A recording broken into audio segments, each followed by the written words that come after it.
Alright guys, I'm going to give you a quick rundown of the ingredients for this basic sauce. This is one of the ways that I do it. You got your olive oil, red wine, cans of crushed tomatoes, your pasta of course, any type of beef, sausage, cut pork. These are some ribs that I had left over from dry aged ribeyes. We're going to do that to put a depth of flavor. Medium white onion, diced, fresh garlic, basil. First thing you want to do is you got your pot here for your sauce.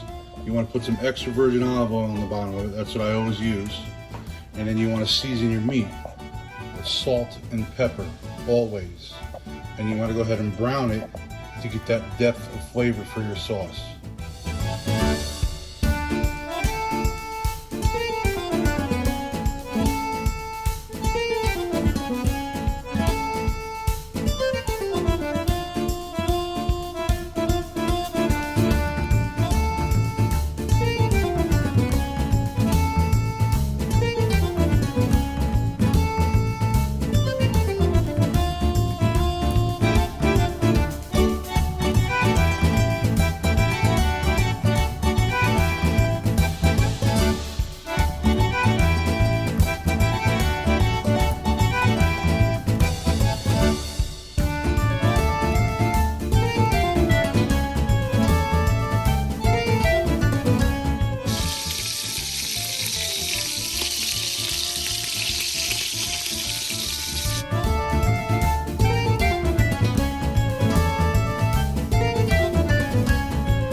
After you brown your meat, you want to go ahead and saute your onions and garlic.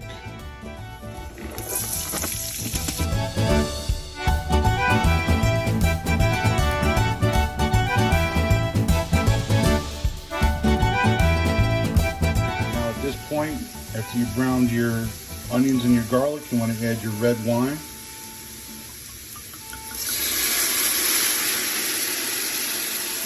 Put about 2 cups in there.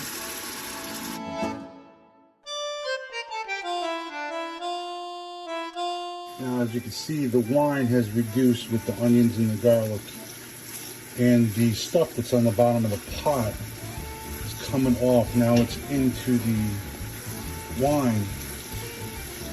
That will be your depth of flavor, like I said. So you want to reduce this 3/4 of the way, and it's there now.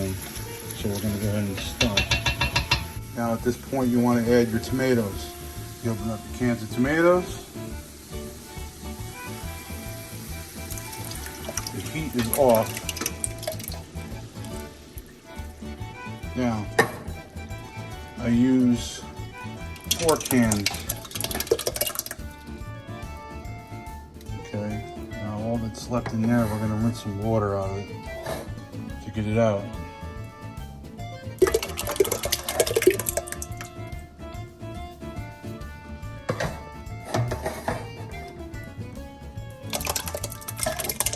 Now since you're using 4 cans of tomatoes, you want to go ahead and rinse all this out, but keep it still. And you want to do 3 full cans of water. Now I have my 3 cans of water.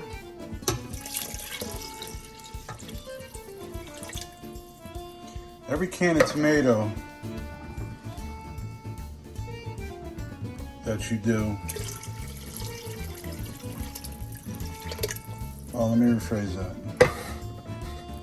If you do 4 cans, you do 3 cans of water. If you do 3 cans, you do 2 cans of water.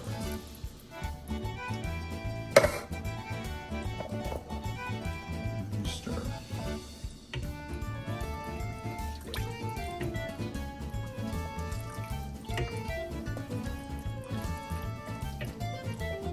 Of course, this is going to cook for a while.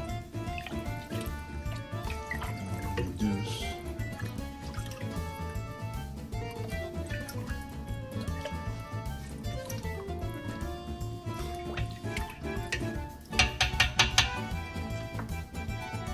Now you go ahead and add your basil. You like a lot of basil. And then you can start adding some of your meat. Do these bones first because they gotta cook for a while.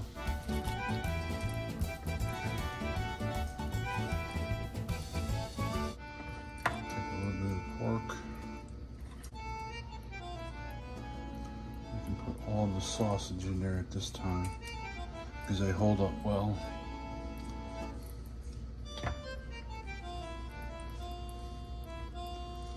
Beef.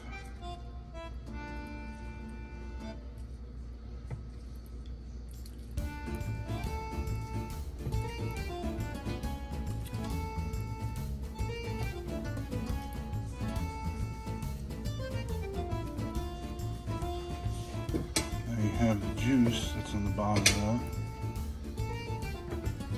That was left at the rest. You want to pour that in there too.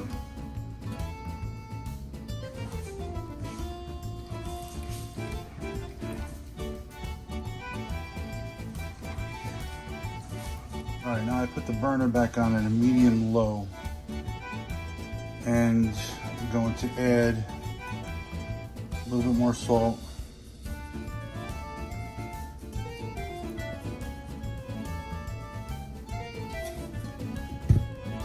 A little more pepper, just a little bit.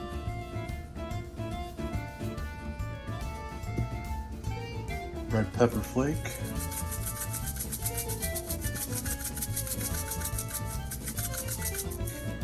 And then also what I'm going to do is put a teaspoon of sugar in there, and the sugar helps you cut the acidity down. Now this is cooking for an hour here now. You'll see the grease that collects up from the meat. It's easy to get rid of most of that. That's all you do is just put a ladle in there and you skim it off the top. It's not hard at all. I'll show you how to do that later. Alright, and this is how you skim the grease off. Be careful. Let's see. Not hard to do.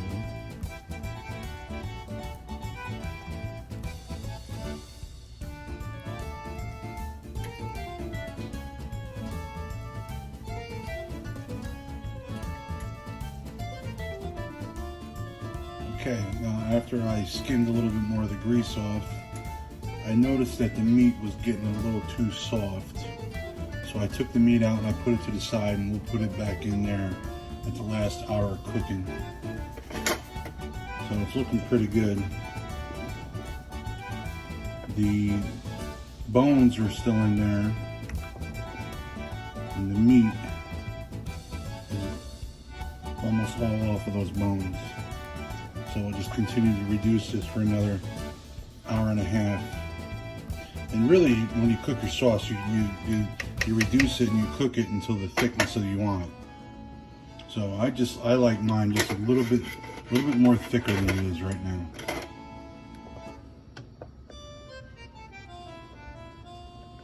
But it's looking great. Tastes awesome. Piece of cake, guys. Anybody could do it. Well, the sauce is complete now. I took the bones out. All the meat's fallen off. What I'm going to do is I'm just going to let this sit for another 30 minutes on very low. And I'm going to add the meat back to the pot just to basically heat it up for like 20 minutes because it should be perfectly fine for serving.